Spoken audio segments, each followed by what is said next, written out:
ang mga ipinapasabi laban sa mga bundok ng Israel. Ika-6 na kabanata.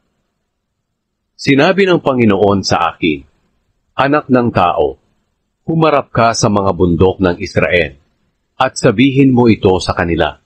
O mga bundok ng Israel, mga burol, mga lambak at mga kapatagan, dinggin ninyo ang sinasabi ng Panginoong Diyos.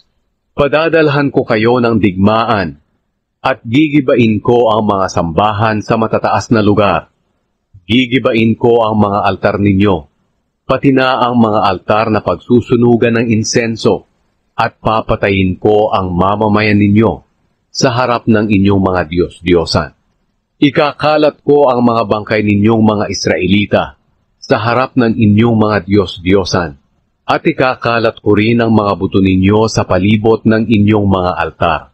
Ang bawat bayan ninyo sa Israel ay wawasakin para masira ang mga sambahan ninyo sa matataas na lugar, mga Diyos-Diyosan, at mga altar, pati na ang mga altar na pinagsusunugan ng insenso, at ang iba pang ginawa ninyo.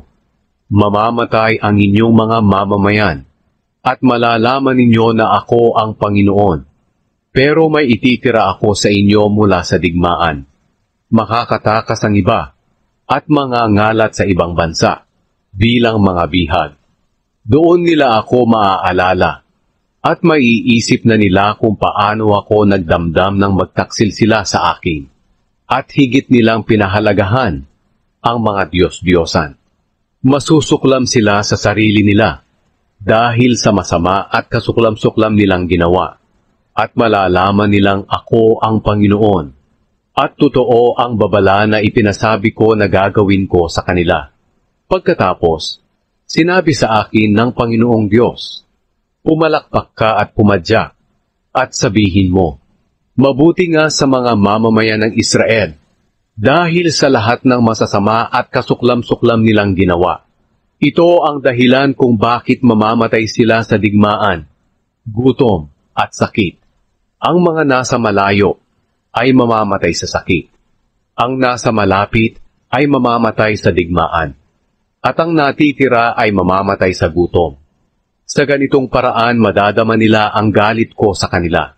At malalaman nilang ako ang Panginoon kapag ang bangkay ng mga kababayan nila ay kumalat kasama ng kanilang mga Diyos-Diyosan sa palibot ng kanilang mga altar, burol, tuktok ng bundok, malalaking punong kahoy, at mayayabong na punong ensina sa lugar na pinaghahandugan nila ng insenso para sa lahat ng kanilang Diyos-Diyosan.